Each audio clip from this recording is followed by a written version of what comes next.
दोस्तों आज बात करेंगे भारत देश में लोकतंत्र कितना ज़रूरी है, कितना आवश्यक है या फिर नहीं है।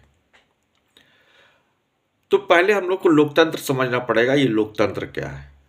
दोस्तों जब बात लोकतंत्र की आती है तो लोकतंत्र का मतलब होता है जब लोग अपने मतों का इस्तेमाल करके किसी तंत्र को मजबूत कर रहे हैं तो वही है लोकतंत्र। एक ऐसा तंत्र जो लोगों के द्वारा चल रहा है, लोगों का उसमें सीधे तौर पे हस्तक्षेप है और ये होता भी है हमारे देश में। और लोकतंत्र ऐसा ही काम करता है। लेकिन दोस्तों लोकतंत्र वहां पे अच्छा लगता है जहां पे लोग मानसिक तौर पे परिपक्व हो चुके हैं, मैच्योर्ड हो चुके हैं। उनके अंदर राष्ट्रीयता की भावना है, उनके अंदर सिविक सेंस है, उनके अंदर देशभक्ति है और वो कहीं ना कहीं विजनरी हैं। तो वहां पे तो अच्छा है। लेकिन ऐसे देश में जहां पे अभी भी लोग का सिविक सेंस डेवलप नहीं हो पाया है या अभी भी लोग उस परिपक्वता पे नहीं पहुंचे हैं, उस मैच्योरिटी लेवल पे नहीं पहुंचे हैं, वहां के लिए लोकतंत्र कहीं ना कहीं खतरा है।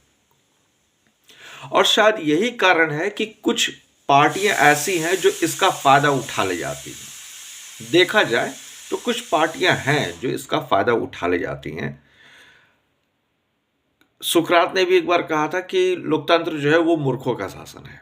हालांकि मैं इस बात से इत्तेफाक नहीं रखता हूं, कोई कुछ भी बोलता रहा है, लेकिन मुझे लगता है कि लोकतंत्र होना चाहिए, लेकिन वहां हो जहां पे लोग मेंटली तौर पे चीजों को समझते हो, उनके अंदर चीजों को समझने की क्षमता हो। भारत में लोकतंत्र एक सीमा में हो, मेरा मानना है। इसके साथ साथ भारत में थोड़ी बहुत तानाशाही चाहिए। वो मैं इसलिए कह रहा हूं क्योंकि आज भी आजादी के 70-75 साल बाद भी लोगों का सिविक सेंस उस तरीके से डेवलप नहीं हो पाया है जैसे कि होना चाहिए था। आज भी आप देख लें, सड़कों पे लोगों को यातायात के नियम नहीं पता पता है, सड़कों पे कैसे चलने चाहिए, पब्लिकली कैसा व्यवहार करना चाहिए, ये सेंस आज तक डेवलप नहीं हो पाया है। किसे वोट करना है, किसे वोट नहीं करना है, ये अभी भी, हालांकि बहुत सुधार हुआ है, लेकिन देखा जाए तो जब तक पार्टियां लालच नहीं दे रही हैं तब तक काम नहीं चल रहा है। ये आज भी एक हमारे समाज में ये कल्चर बना हुआ है कि आपको लालच तो देना ही पड़ेगा जनता को, और तभी जो है जनता वोट करती है उस पार्टी को। हालांकि इसको भले सरकार जो है वो कल्याणकारी योजना का नाम दे दे कि ये वेलफेयर स्कीम वगैरह चला रहे हैं, ठीक है, वो मैं मानता हूँ, लेकिन कब ये वेलफेयर स्कीम कन्वर्ट हो जाता है फ्री बीज में पता ही नहीं चलता। तो एक ये प्रॉब्लम तो है, इसको हम लोग को समझना चाहिए। हाँ, कुछ सरकारें कोशिश कर रही हैं कि इसको कंट्रोल किया जाए और हद तक कंट्रोल हो भी रहा है, लेकिन फिर भी हम लोग ये नहीं कह सकते कि भारत में फ्री बीज जो है अब पूरी तरह से बंद हो चुका है, वो चलता है। अब बात ये आती है कि जिस देश में संविधान जो लोगों को ये हक दे रहा है कि वो जो है अपने मतों का इस्तेमाल कर सकते हैं और एक सरकार चुन सकते हैं, तो वही संविधान जो है वो बराबरी का भी हक देता है सबको। मतलब कि संविधान की नज़र में सभी लोग बराबर हैं, कोई ऊंचा नीचा नहीं है। अब जब संविधान की नज़र में सभी लोग बराबर हैं, कोई ऊंचा नीचा नहीं है, तो मेरा प्रश्न फिर ये उठता है कि फिर आरक्षण व्यवस्था क्यों है। अब यहां पे एक बात जो आती है वो ये कि आरक्षण व्यवस्था इसलिए है ताकि सभी लोग को समानता मिल सके, समाज में सभी लोग एक बराबरी पे आ सकें। तो फिर संविधान में directive principle of state policy part 4 क्यों जोड़ा गया है। अगर आरक्षण ही देना था तो directive principle of state policy part 4 को हटा देना चाहिए था। और अगर आपने पार्ट 4 रखा है तो फिर आरक्षण देने की जरूरत क्या पड़ रही है। और अगर ये दोनों ही चीजें दे रहे हैं तो फिर अलग से लोकतंत्र में लोगों को लालच देने की क्या जरूरत है? और ये लालच कब लोगों के निजी स्वार्थ में बदल जाता है, ये समझना भी बड़ा मुश्किल हो जाता है। कहने का मतलब क्या है? संविधान, लोकतंत्र और संविधान में जो लिखित चीजें हैं, और इसके साथ साथ मैं जिस डिक्टेटरशिप की बात कर रहा हूं, डिक्टेटरशिप को अगर आप अभी बाहर कर लें तो संविधान कहीं ना कहीं कुछ जगहों पे कमजोर पड़ जाता है। वहां पे तानाशाही बहुत जरूरी पड़ जाती है। अब जैसी बात तानाशाही की आएगी तो कुछ लोग कहेंगे कि भारत में तो चल ही नहीं सकता है। इसका सबसे बड़ा कारण क्या है कि भारत का जो पूरा का पूरा आधार है वो संविधान के दिशा निर्देश के अनुसार जो है भारत का विकास करना है। बात एकदम जायज है, बात एकदम सही भी है। लेकिन अगर हम अपने देश को कॉन्स्टिट्यूशन के अकॉर्डिंग ही चलाना चाहते हैं, हम यहां डिक्टेटरशिप बर्दाश्त नहीं कर सकते हैं, तो फिर भारत को चीन से तुलना करना ही गलत है। क्योंकि चीन जो है वो डेमोक्रेसी पे नहीं चल रहा है, डेमोक्रेसी उसका सिद्धांत नहीं है। मैंने पहले भी कई वीडियो में बताया कि जो लोग भारत से जाते हैं, चीन वगैरह जाते हैं, वहाँ व्लॉग वगैरह बनाते हैं, उसके बाद जो है फिर वो कहते हैं क्या कि भारत में ये ऐसा नहीं है, वो ऐसा है, बहुत सारी चीज़ों की कमी है। वो इसलिए है क्योंकि भारत का जो सिद्धांत है और भारत की जो प्रणाली है, सरकार कार्य करने की जो प्रणाली है, वो चीन के कंपैरिजन में बहुत अलग है। लोकतंत्र आप वहां लेके आइए जहां पे लोग मैच्योर्ड हो चुके हैं। भारत जैसे देश में जहां पे अभी भी मैच्योरिटी उस लेवल पे नहीं है, वहां पे आप पूरी तरीके से अगर लोकतंत्र को इंपोज करेंगे तो कहीं ना कहीं भी उसका खामियाजा भुगतना पड़ता है। लोगों के सिविक सेंस अभी भी डेवलप नहीं है, लोगों के भीतर नेशनलिज्म अभी भी उतनी डेवलप नहीं है, लोगों के भीतर पैट्रियोटिज्म अभी भी नहीं दिखती है।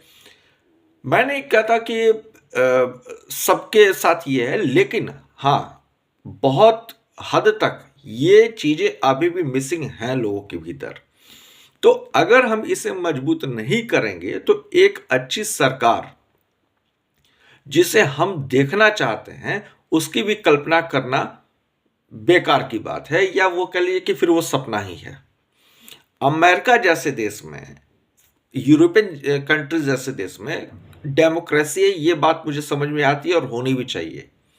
लेकिन भारत जैसे देश में डेमोक्रेसी के साथ साथ कुछ हद तक डिक्टेटरशिप चाहिए। यही कारण था कि हमारे देश के एक बहुत बड़े नेताजी सुभाष चंद्र बोस जी ने कहा था कि जब भारत आज़ाद हो तो भारत में कम से कम आज़ादी के बाद 10 साल तक मिलिट्री शासन होना चाहिए, यहाँ के लोगों को सिविक सेंस होना चाहिए और लोगों के बीच सिविक सेंस डेवलप करने की ज़रूरत है। आज जापान हमसे आगे इसलिए निकल गया क्योंकि वहाँ के लोगों के भीतर सिविक सेंस है, वहाँ के लोगों के भीतर नेशनलिज्म है। भारत में अभी ये चीज़ डेवलप करना अभी संभव नहीं हो पाया है। कारण क्या है कि आप जानते ही हैं कि भारत को कई भागों में बांट दिया गया, क्षेत्रवाद के अनुसार, जातिवाद के अनुसार, भाषा के आधार पर। तो भारत को इतना तोड़ दिया गया। हालांकि मैं ये नहीं कहता कि भारत से इन सारी चीज़ों को ख़त्म कर दो, भाषाओं को ख़त्म कर दो, और क्या कहते हैं लोगों के जो लोकल स्तर पे जो लोगों के अपने एक फीलिंग से उसको मार दीजिए, लेकिन उसके चक्कर में देश की तो बर्बादी मत कीजिए। क्षेत्रवाद ने भारत को बहुत बर्बाद किया है। अभी हाल ही में एक बच्चे का जो नॉर्थ ईस्ट का था उसे उत्तराखंड में मार दिया गया। क्यों? बिकॉज आज भी हम क्षेत्रवाद से कहीं ना कहीं मुक्ति नहीं पा पाए हैं।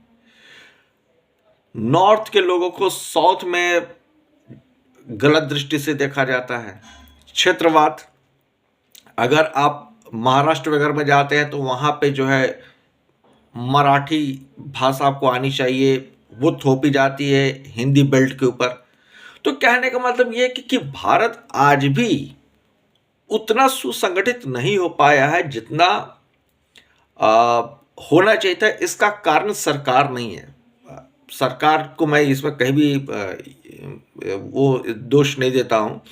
अगर हमारे देश के प्रथम गृह मंत्री सरदार पटेल जी नहीं होते तो शायद इतना बड़ा हमें देश देखने को भी नहीं मिलता। मैं उन लोगों को दोषी मानता हूं जो इस क्षेत्रवाद को बराबर बढ़ाए रखना चाहते हैं, एक गैप बना के रखना चाहते हैं और ये चाहते हैं कि ये खाई बनी रहे क्षेत्रवाद की, भाषावाद की और जातिवाद की। अगर ये चीजें रहेंगी तभी राजनीति चल रही है।